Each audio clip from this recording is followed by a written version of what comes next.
Hello student, today we read about Jabt and Jamidars in our history chapter 4, the Mughal Empire. So let's start. The main source of income available to Mughal rulers was tax on the produce of the peasantry.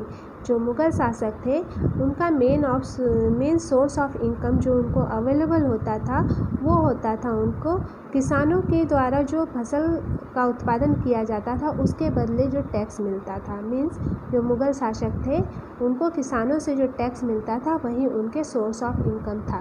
तो अब यहाँ पे सवाल उठता है कि राजा को source of income की ज़रूरत क्यों है, वो क्या करते थे। तो राजा के राजकोष में जो धन आता था वो टैक्स से आता था, जिससे राजा क्या करते थे, जो भी राज्य के डेवलपमेंट में काम करना है, चाहे कुएं बनवाना है, तालाब खुदवाना है, तो उसके लिए पैसे चाहिए, तो वो कहाँ से आएगा। वो जो राजकोष में जो टैक्स के थ्रू जो धन जमा होता था उसी को राजा यूज़ किया करते थे। तो in most places peasants paid taxes through the rural elites, that is the headmen or the local chieftains।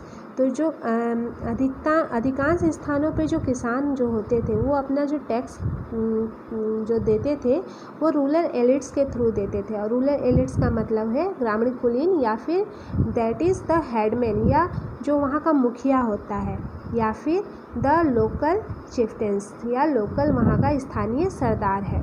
The Mughals used one term zamindars to describe all intermediaries whether they were local headmen of villages or powerful chieftains।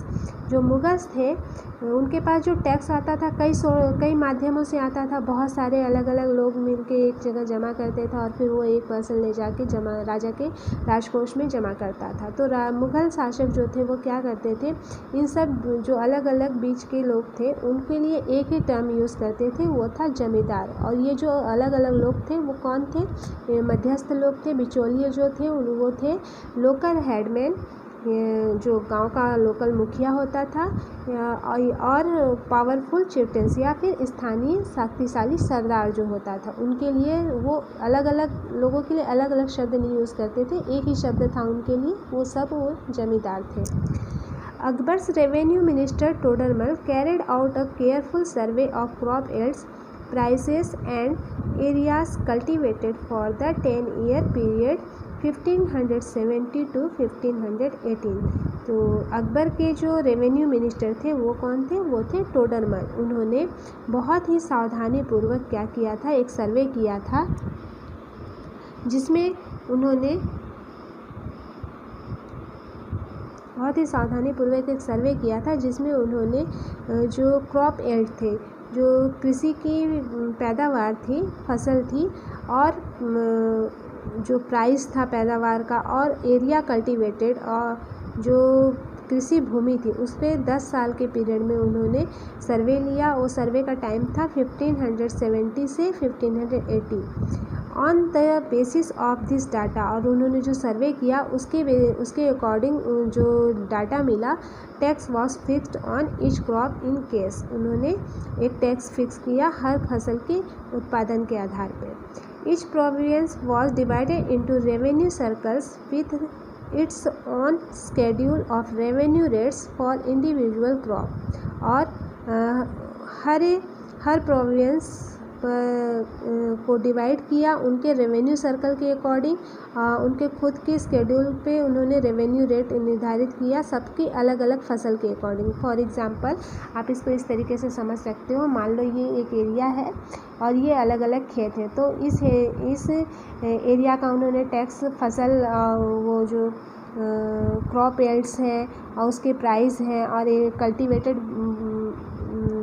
जो area है उसके according मान लो ये area का उन्होंने tax निर्धारित कर दिया 1000, इसका 700, इसका मान लो 200, इसका 100, 1500 समथिंग। इसी प्रकार हर एरिया का उन्होंने अलग अलग एक रेट या टैक्स उन्होंने निर्धारित किया, उसी को उन्हें यहाँ पे बताया गया है। और इस जो अलग अलग रेट अनाज का अलग अलग रेट निर्धारित किया गया this revenue system was now as जब्त, और इसी टैक्स सिस्टम को जब्त कहा जाता है. It was prevalent in those areas where Mughal administrator could survey the land and keep very careful accounts. और ये जो होता था,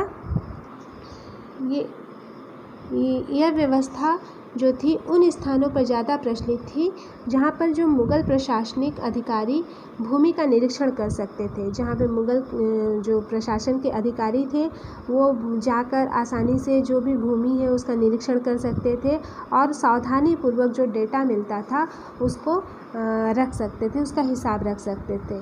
this was not possible in province such as Gujarat and Bengal. और ये सब जो व्यवस्था थी निरीक्षण का, ये गुजरात और बंगाल प्रोविंस में पॉसिबल नहीं हो पाया. इन सम एरियाज ऑफ जमींदार exercised a great deal of power. कुछ क्षेत्र के जो जमींदार जो थे इतने शक्तिशाली थे कि मुग़ल प्रशासकों द्वारा उन्होंने शोषण किए जाने पर विद्रोह कर दिया. और जो मुग़ल जो जमींदार थे वो विद्रोह क्यों किए? क्योंकि कई बार उनके जो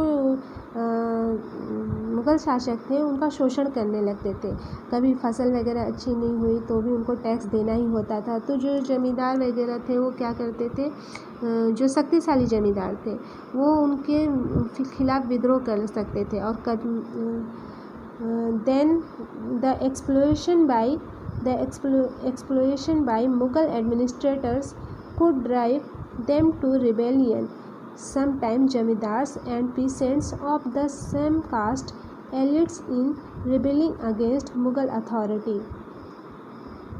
These peasants revolts challenged the stability of the Mughal Empire from the end of the 17th century.